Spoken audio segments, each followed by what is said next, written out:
Welcome to Motivational Monday. I have a question for you this morning. Do you have a toxic person in your life? This morning I had a comment that really got me to thinking, and I've been doing a study this morning and I've got notes here, so I may refer to some of my notes. This comment was on a post that I posted for a Sunday post that this person put, "One day I'll be that way. But today, these black hearts are giving me a run for my money." And when I read that, I was just like, bless your heart. You know, I get it. You get it. We all get it. We all have some toxic people in our lives, whether you want to call them a black heart or toxic, whichever you want to refer to.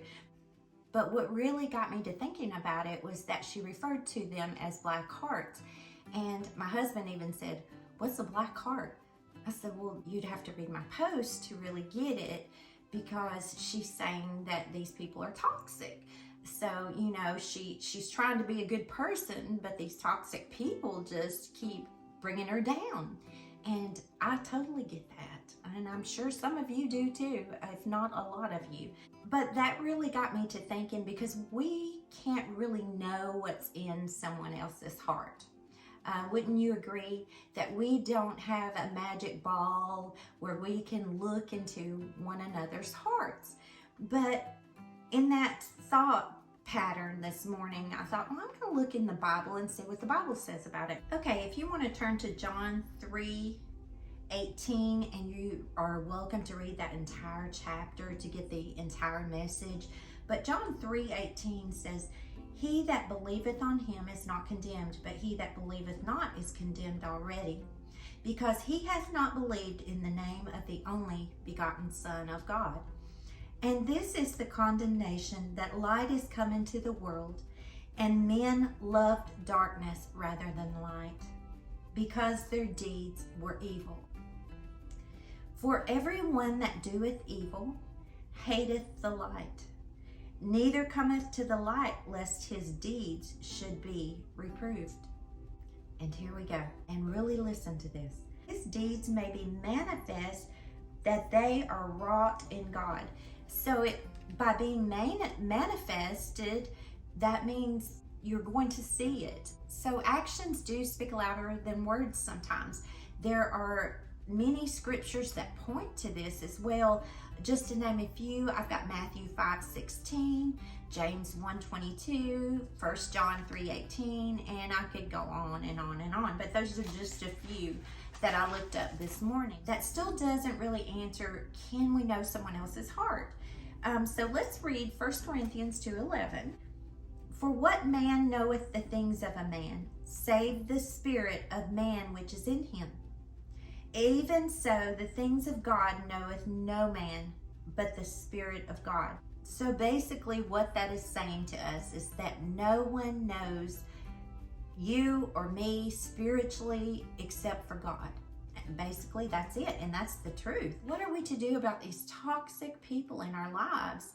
You can pick up your cell phone and Google that all day long, and you will get answers from every walk of life, from people who have no clue what they're talking about to people who have PhDs and think they know what they're talking about. And if you have a PhD, I'm sorry, I do not take your word as the gospel.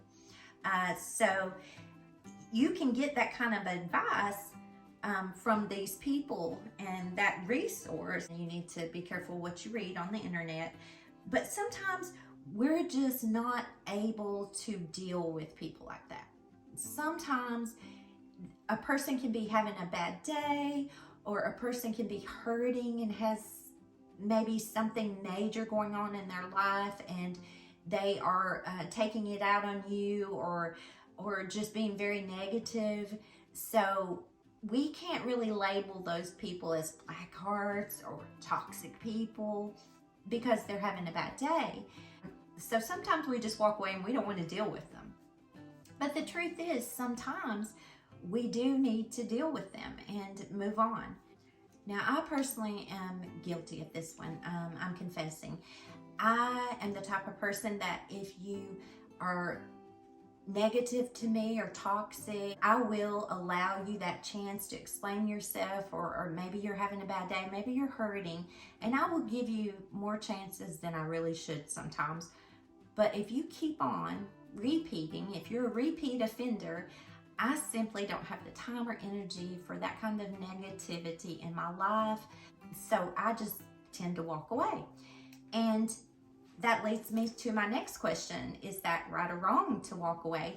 So I think when it comes to that, for me personally, I don't scroll my phone and look for those answers or pick up a book. I like to look to the scriptures and to see what the creator of truth has to say about this. So if you want to turn to Matthew 15 and in your own time read that chapter, maybe even Matthew 16, I urge you to do that, and that would be some good reading today.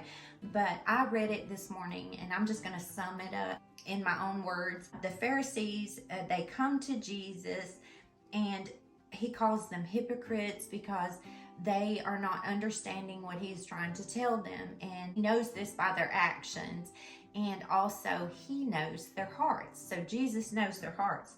And then the disciples tell Jesus, well, you've offended the Pharisees.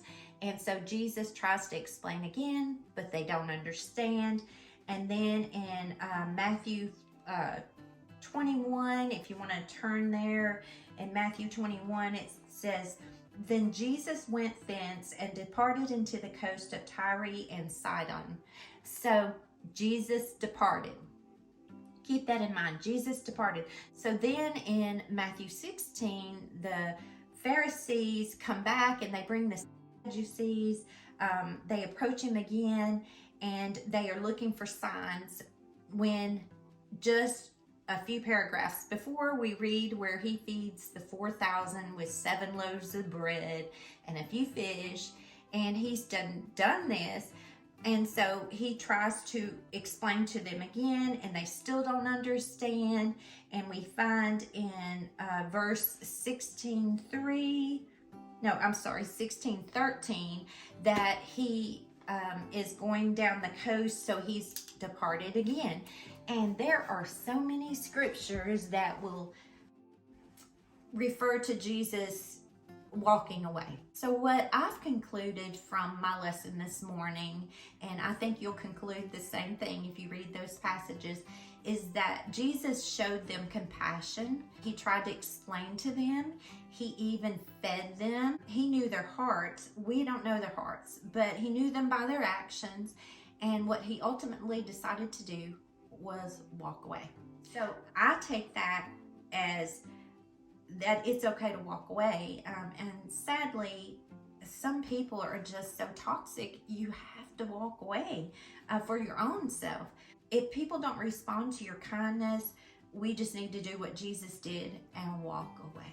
I don't know who needs to hear this today, but if you feel like you've got a black-hearted person, a toxic person in your life, maybe a repeat offender, definitely a repeat offender, because sometimes people have bad days, but just a repeat offender, someone that's always like toxic to you.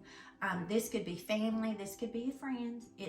I mean, who you consider family, friend, this person, it's okay to walk away. We are commanded to love one another, but you can love someone by praying for them from a distance.